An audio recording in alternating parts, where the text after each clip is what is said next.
నగర నియోజకవర్గ కేంద్రంలో నిర్వహించిన టీడీపీ 44వ ఆవిర్భావ దినోత్సవ వేడుకల్లో నగర నియోజకవర్గ ఎమ్మెల్యే గాలి భానుప్రకాష్ ముఖ్య అతిథిగా పాల్గొని పార్టీ శ్రేణులతో కలిసి ఎన్టీఆర్ విగ్రహానికి పూలమాలలు వేసి ఘనంగా నివాళులర్పించారు. అనంతరం పార్టీ జెండాను ఆవిష్కరించి కార్యకర్తలకు శుభాకాంక్షలు తెలిపారు.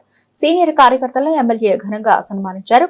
నాయకులు కార్యకర్తల అభిమానుల సమక్షంలో భారీ కేక్ కట్ చేశారు. అనంతరం వారితో కలిసి టీడీపీ కార్యాలయంలో సహపంక్తి భోజనం చేశారు. ఈ సందర్భంగా ఎమ్మెల్యే భానుప్రకాష్ మాట్లాడుతూ తెలుగు జాతి ఆత్మగౌరవాన్ని విశ్వవ్యాప్తం చేయడానికి పేదవాడి కనీస అవసరాలను తీర్చి బడుగు బలహీన వర్గాలకు రాజకీయ అధికారాన్ని అందించడమే లక్ష్యంగా 1982 మార్చి 29న మహానటుడు స్వర్గీయ ఎన్టీ రామారావు తెలుగుదేశం పార్టీని స్థాపించారని ఎమ్మెల్యే గాలి భానుప్రకాష్ పేర్కొన్నారు.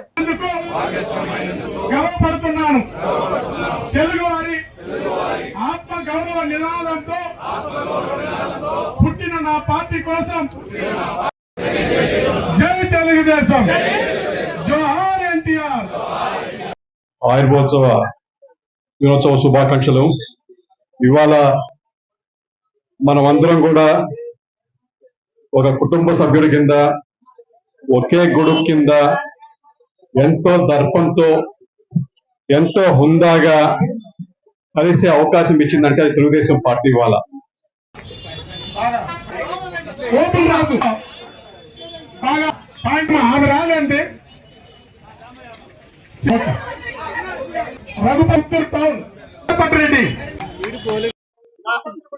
ఈరోజు తెలుగుదేశం పార్టీ 44వ వార్షికోత్సవ శుభాకాంక్షలు మా నగరి ప్రజలందరూ కూడా. 44 సంవత్సరాల క్రితం తెలుగుదేశం పార్టీ అన్న ఎన్టీ రామారావు గారు పార్టీ పెట్టి చరిత్ర రాశారు. పెట్టిన 9 నెలలకి అధికారం తీసుకొచ్చి ఆంధ్రుల సంక్షేమం కోసం, ఆంధ్రుల భవిష్యత్తు కోసం పోరాడే పార్టీ అని ఉంటారు తెలుగుదేశం పార్టీ. మధ్యలో చాలా మంది పార్టీలు వచ్చాయి పోయాయి, కానీ నిజంగా చెప్పాలంటే ఒక దిక్సూచి కింద డెవలప్మెంట్ కానీ సంక్షేమం కానీ ఈ మాదిరిగా చేయాలి అని ఒక గైడ్ లైన్స్ లాగా ఇచ్చేసిపోయారు. ఇవాళ ఉమ్మడి ఆంధ్రప్రదేశ్ లో హైదరాబాద్ చూసినా కూడా, లేకపోతే విశాఖపట్నం చూసినా, తిరుపతి చూసినా, ఇవాళ మన దేవస్థానం ఉంది తిరుపతి దేవస్థానం, అని రూపురేఖలు మార్చారు అన్న ఎన్టీఆర్ రామారావు గారు.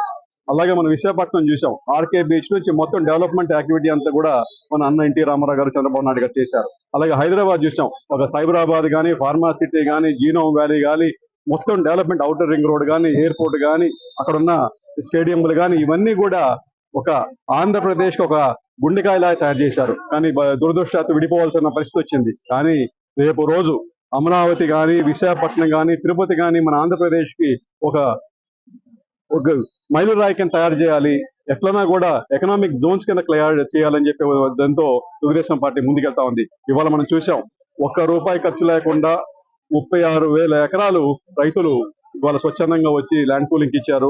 నిజంగా చెప్పాలంటే భారతదేశ చరిత్రలోనే అది మొదటిసారి. రైతులంతా కూడా ముందుకు వచ్చి మా భూములు మేము ఇస్తాం, మీరు డెవలప్ చేయండి, ఆంధ్రప్రదేశ్ ముందెళ్ళడానికి మేము సహకరిస్తామని చెప్పేసి అందరూ కూడా వచ్చారు. ఇవాళ అది ఆ స్ఫూర్తితో అమరావతిని క్యాపిటల్ కింద డెవలప్ చేసుకుంటున్నాం. అలాగే మనం విశాఖపట్నం చూసాం, ఈ మధ్య ఆర్సిలర్మిట్టల్ దరిదాపు ₹1,00,00,000 కోట్ల పెట్టుబడి పెట్టడానికి వచ్చారు. అలాగే గూగుల్ సంస్థ కూడా ₹1,00,00,000 కోట్ల పెట్టుబడడానికి వస్తారు. ఇవన్నీ కూడా ఒక బ్రాండ్.